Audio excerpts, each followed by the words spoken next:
Selamat pagi anak-anak. Hari ini kita mau beribadah kembali ya. Anak-anak sudah siap beribadah? Pasti sudah siap. Anak-anak semua ibu guru undang untuk bangkit berdiri. Sebelum kita memulai ibadah kita mau bersaat teduh terlebih dahulu.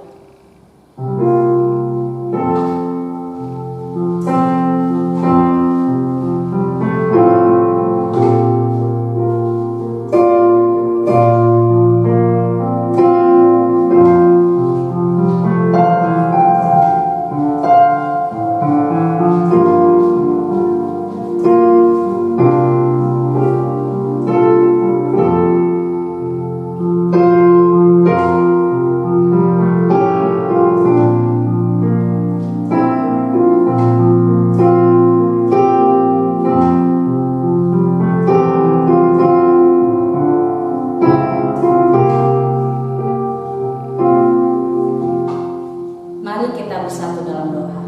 Bapa yang baik, terima kasih untuk penyertaan-Mu Tuhan, sehingga kami di pagi hari yang indah ini Tuhan dapat berkumpul bersama-sama untuk beribadah. Tuhan, pimpin setiap hati kami, dan kiranya Tuhan yang memimpin ibadah kami ini dari awal, pertengahan, hingga akhir nanti. Terima kasih Tuhan, di dalam nama Tuhan Yesus Kristus, Juru Selamat kami telah berdoa. Amin. Ya, anak-anak tetap bangkit berdiri ya. Sekarang kita mau angkat satu pujian. Betapa baiknya Engkau Tuhan.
Sebelum kita mendengarkan firman Tuhan, kita mau angkat pujian Yesus sayang padaku.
Kiranya pujian yang kami naikkan dapat menyenangkan hati-Mu Tuhan. Sebentar kami akan mendengarkan firman-Mu Tuhan.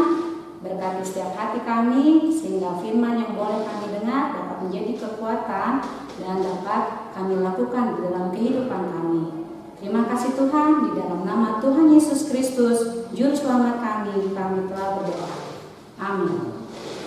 Shalom, selamat pagi. Berjumpa kembali dengan Ibu Esther dalam ibadah online pagi hari ini bersama-sama TK dan STK Pelita ya.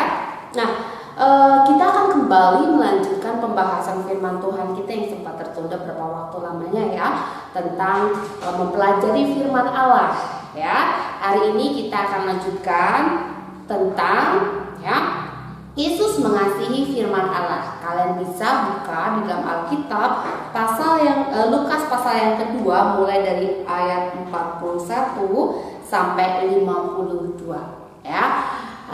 Kalian tahu ya di mana kita dapat menemukan firman Allah? Tentunya di dalam Alkitab. Siapa yang memberi firman Allah? Siapa yang memberikan Alkitab dan siapa yang menyampaikan firman Allah? Ya, Allah sendiri. Melalui Yesus Kristus dia juga menyampaikan firman Allah. Siapa yang harus mendengarkan firman Allah? Ya, kita semua, termasuk juga orang berdosa.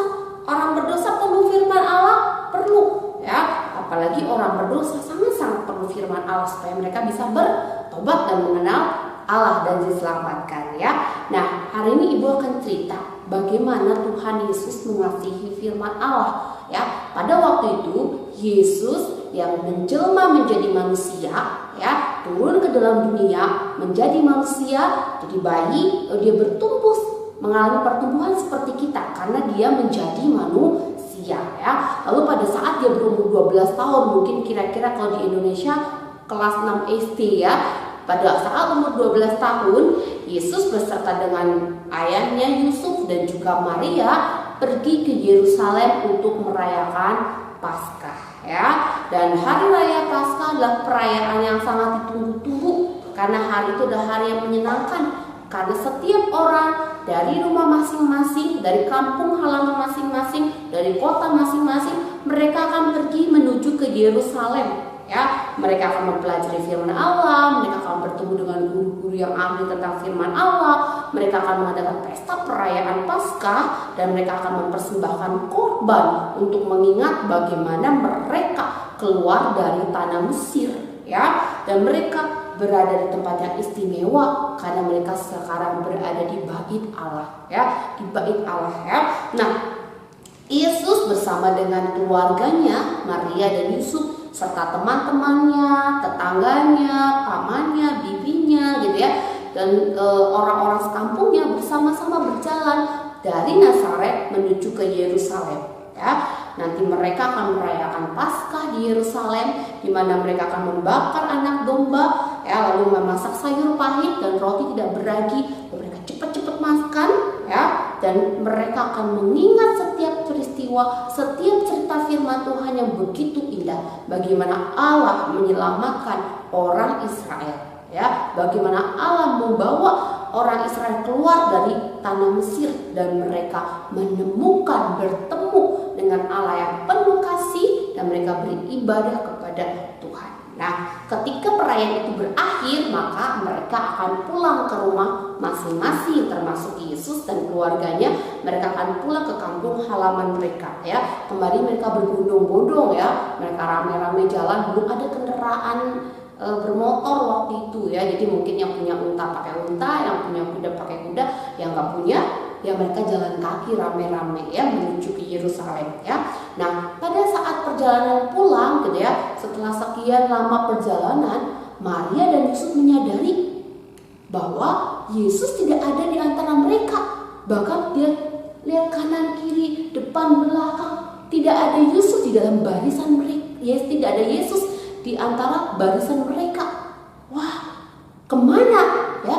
Kemana Yesus ya? Maria panik. Aduh, Yusuf suamiku, Yesus tidak ada ya. Di mana ya?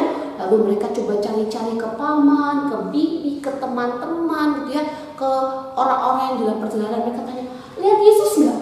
Enggak. Lihat Yesus nggak? Enggak. Lihat Yesus nggak? Enggak. Wah, mereka panik ya, mereka ketakutan karena Yesus tidak ada di antara mereka. Lalu mereka balik lagi ke Yerusalem ya, mereka balik lagi ke bait Allah ya. Dia cari di mana-mana, dia harus melewati. Dia lihat ada pasar yang ramai, mereka cari ada Yesus. Yesus nggak? Mereka coba cari, ya. Zaman dulu nggak ada foto, ya. Kalau zaman sekarang kamu tersesat, kamu bisa apa? Ditanyain, ini loh yang orangnya begini, ada fotonya. Atau bawa handphone, tinggal telepon, kamu di mana? Bisa. Atau lapor satpam, ya, atau polisi. Zaman dulu nggak ada. Jadi Maria dan Yusuf harus mencari, ya, menelusuri lagi perjalanan mereka, ya. Mereka cari ke lorong-lorong yang sempit, mereka cari ke pasar-pasar yang ramai, ya. Dia cari ke tempat-tempat kerumunan untuk mencari Yesus, ya. Dan mereka mencari kemana-mana Yesus, dan ternyata seorang pun tidak ada yang tahu di mana Yesus berada. Maka satu-satunya cara mereka adalah kembali, ya, kembali ke bait Allah. Mereka sudah melakukan perjalanan mencari Yesus selama 3 hari, dan ini sangat lelah. Mereka balik lagi ke bait Allah, dan ternyata mereka lihat, oh, itu Yesus, ya. Cepet-cepet Maria, cepet-cepet lari, ya. Ternyata Yesus sedang duduk di antara para ahli agama, para ahli Taurat, ya, guru-guru Taurat yang begitu penting, yang begitu pintar, yang begitu hafal tentang Taurat, ya, yang begitu hafal akan kitab suci, ya, yang begitu hafal akan firman Allah. Dan ternyata Yesus juga sedang berbicara dengan mereka. Yesus sedang bertukar pikiran, dan Yesus mengumpulkan pendapat tentang firman Allah. Orang-orang yang dengar itu orang-orang yang pintar, tapi mereka kagum dengan apa yang Yesus bicarakan. Wah, ini anak masih kecil. Biasanya di orang Yahudi, orang yang sudah kelihatan pintar itu umur 30 tahun ke atas. Itu orang-orang yang sudah tamat mempelajari Taurat, gitu ya. Orang-orang yang sudah pintar pengetahuannya, dan mereka ada guru-guru Taurat, ya. Tetapi mereka lihat ini anak umur 12 tahun, tapi memiliki pengetahuan firman Allah yang begitu limpah. Dia mengerti firman Allah yang begitu luar biasa, dan dia hafal Taurat Tuhan, dia hafal setiap ayat-ayat di dalam firman Tuhan, ya. Orang-orang pada bingung, siapa ya anak ini, ya. Bahkan Yesus mengajukan pertanyaan-pertanyaan yang mungkin membuat para guru-guru Taurat berkata, wah, ini anak luar biasa, ini anak cerdas, ini anak hebat, ya, ini anak pintar, gitu ya. Ini anak yang mengerti firman Tuhan, gitu ya. Lalu Maria dan Yusuf menghampiri Yesus, ya. Maria bilang, nak, ya, mengapa engkau berbuat demikian? Kamu membuat kami khawatir. Kami mencari engkau kemana-mana, ya. 3 hari kami begitu khawatir mencari engkau. Ternyata engkau ada di bait Allah. Lalu Yesus dengan tenang dia berkata, mengapa kalian mencari aku?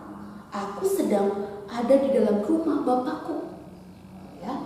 Tapi Maria dan Yusuf yang mendengar jawaban daripada Yesus gak mengerti apa yang dimaksud oleh Tuhan Yesus, ya. Padahal Yesus mengatakan ini adalah rumah Bapakku, karena dia adalah anak Allah. Tapi Maria dan Yusuf tidak menyadari akan hal itu. Tapi karena Yesus adalah seorang anak yang taat kepada orang tua, maka ketika Maria dan Yusuf mengajak Yesus pulang, dia taat pulang bersama dengan Maria dan Yusuf, walaupun hatinya masih pengen, gitu ya, berlama-lama di bait Allah. Tapi dia juga harus menunjukkan ketaatan dia kepada orang tua, ya. Kenapa? Yesus datang ke dalam dunia menjadi manusia, ya, tetapi dia manusia yang tidak pernah berdosa. Maka dia, ya, menjadi anak yang tetap taat kepada orang tuanya. Dia bertumbuh dalam hikmat dan anugerah Allah, bukan hanya secara fisik. Secara fisik dia bertumbuh, bertambah besar, ya. Kamu pelajari tentang makhluk hidup bertambah besar dengan dia makan makanan yang sehat, ya, sehingga tubuhnya bertumbuh, bertambah tinggi. Tetapi dia juga memiliki pertumbuhan rohani, ya. Selama dalam dunia, sekalipun dia menjelma menjadi manusia, tidak sekalipun ia berbuat dosa, tidak sekalipun dia berbuat salah, tidak sekalipun dia melakukan hal yang jahat, ya. Dia melakukan segala sesuatu yang baik. Maka secara rohani dia juga bertumbuh dalam firman Allah. Dia mengerti firman Allah, dia memahami firman Allah, dia melakukan firman Allah, ya. Dan secara jasmani dia bertumbuh dengan makan, dia bertumbuh, ya, fisiknya bertumbuh tambah tinggi gitu, ya. Dan badannya sehat. Secara rohani dia juga bertumbuh, imannya bertumbuh, pengetahuan akan firman-Nya bertumbuh, hikmatnya bertambah gitu ya. Dan juga pengetahuan akan firman dan mentaati firman Tuhan itu dia tumbuh secara rohani. Dan ketika ia dewasa, dia tumbuh juga ya, dia hidup di dalam ketaatan kepada Allah Bapa, yaitu dia taat sampai mati, yaitu mati di atas kayu salib ya. Seperti dia tepat melakukan apa yang seperti Allah janjikan melalui Yesus Kristus, bahwa Tuhan akan mengirim juru selamat, dan Yesus taat sampai mati di atas kayu salib ya, memberi contoh kepada kita, memberi contoh kepada manusia bahwa bertumbuh di dalam firman Tuhan Allah berarti bertumbuh di dalam ketaatan. Jikalau engkau mengasihi firman Allah, maka kamu tidak cukup hanya membaca, kamu juga harus memahami, kamu juga harus mengerti firman Allah, dan terlebih penting adalah kamu harus melakukan firman Allah, taat kepada firman Allah seperti yang Yesus Kristus lakukan. Dia bertumbuh dalam kasih karunia Allah, dia bertumbuh dalam anugerah Allah, dia bertumbuh dalam hikmat Allah, dia bertumbuh dalam pengenalan akan Allah, dia bertumbuh di dalam ketaatan melakukan firman Allah ya. Dengan mengasihi firman Allah, kita belajar dengan mendengarkan firman Tuhan dengan baik ya. Kemudian belajar memahami. Bagaimana cara memahami? Bisa dengan catat, lalu kamu baca ulang lagi, kamu coba mengerti, kamu coba tanya ini maksud firman Tuhan yang apa ya, kamu renungkan, kamu hafalkan firman Tuhan. Dan yang paling penting adalah kamu lakukan firman Tuhan ya.